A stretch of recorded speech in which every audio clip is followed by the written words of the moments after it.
becoming like a God person, that was like a weird idea to me. I thought those people were strange. You know, they didn't even party. It was like, how am I going to do this thing?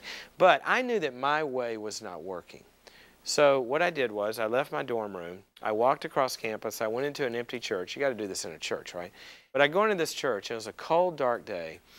And I go to down to the altar there.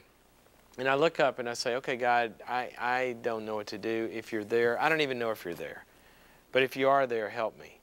And I kind of gave myself to God, as the phrase goes. Well, nothing happened.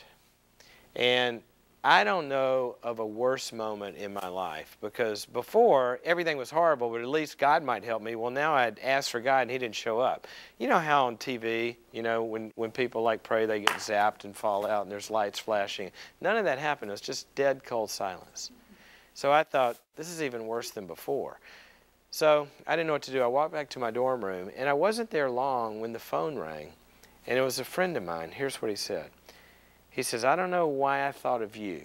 You're like the last person I would have thought of, but we're starting a Bible study at the fraternity house, and for some reason I thought I would invite you.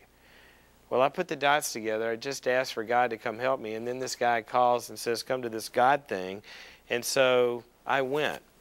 Well, long story. Can't go into all of it today, but that was, you know, a couple of decades or more ago. And what I found is that that verse is true.